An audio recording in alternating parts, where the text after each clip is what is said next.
আন্তরিকভাবে ধন্যবাদ জানাচ্ছি যে তারা অত্যন্ত আন্তরিকতার সঙ্গে তাদের কাজ শুরু করেছেন। প্রথমেই যে কাজগুলো তারা শুরু করেছেন সেই কাজগুলো নিঃসন্দেহে গোটা দেশের জাতির কাছে অনেকটা আপনার একটা আশার সৃষ্টি করছে। আপনারা জানেন ইতিমধ্যে সুপ্রিম কোর্ট থেকে 6জন বিচারপতি পদত্যাগ করেছেন। নতুন একজন প্রধান বিচারপতি নিয়োগ দিয়েছেন প্রেসিডেন্ট, প্রধান বিচারপতি হিসেবে নিয়োগ দিয়েছেন, ভারপ্রাপ্ত নিয়োগ দিয়েছেন। এটা আমরা মনে করি যে গণতন্ত্রের জন্য এটাও একটা অত্যন্ত সুখবর, কারণ যে অবস্থা সৃষ্টি হয়েছিল আপনার বিচার বিভাগে সেটা অনেকাংশে একটা মুক্ত হবে বলে আমরা বিশ্বাস করি। আমরা অত্যন্ত আপনার উদ্বিগ্ন হয়েছি যে দেশে এবং বিদেশে কিছু কিছু গণমাধ্যমে বাংলাদেশের বর্তমান পরিস্থিতি নিয়ে এক বিভ্রান্তিকর আপনার খবর সংবাদ পরিবেশন করা হচ্ছে এবং সেখানে আপনার বিভিন্নভাবে আপনার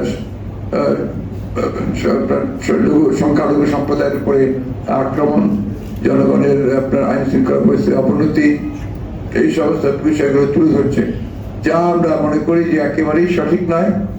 কিছু কিছু জায়গায় কিছু কিছু সমস্যা তৈরি হয়েছে, নিঃসন্দেহে সমস্যাগুলো সম্প্রদায়গত ভাবে নয়, ধার্মিক ধর্মীয় ভাবে নয়, এগুলো আপনার রাজনৈতিক ঘটনা ঘটেছে। কোথাও হয়তো দেখা গেছে যে আপনার একজন বাড়ি ক্ষতিগ্রস্ত হয়েছে, আমরা হয়েছে, তিনি হয়তো বা অবমাননা করেন, সেখানে সেভাবে হয়েছে।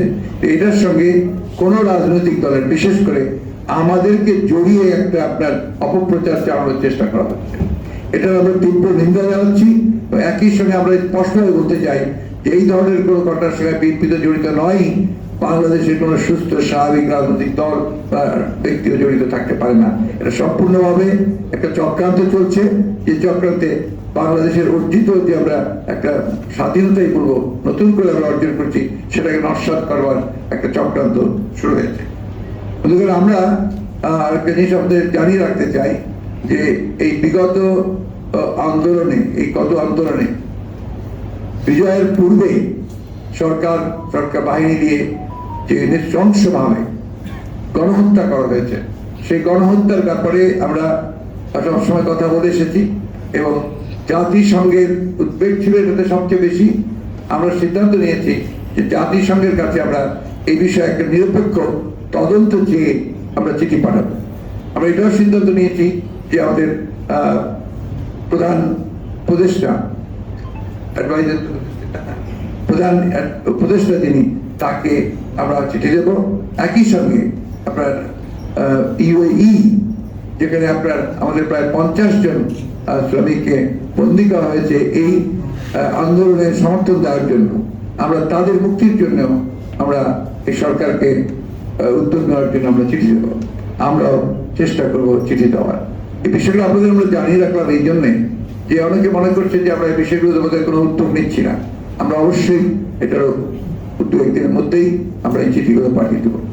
আমি বক্তব্য আজকে বেশি বাড়াবো না।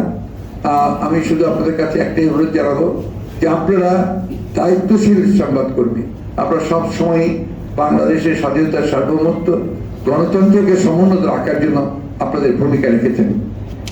আপনি দয়া করে এমন কোন সংবাদ যেন পরিবেশিত না হয় যে সংবাদে দ্বারা মানুষ বিভ্রান্ত হবেন এবং এই যে বিজয়, এই বিজয়কে আপনার ব্যাহত হবে। এটা আমার বিশেষ অনুরোধ আপনাদের কাছে। সবশেষে আবারও আমি আপনাদেরকে ধন্যবাদ জানিয়ে আমি আমার বক্তব্য শেষ করছি। আজকে আমি আর অন্য কোনো বিষয়ে কথা বলতে চাইছি না। ধন্যবাদ।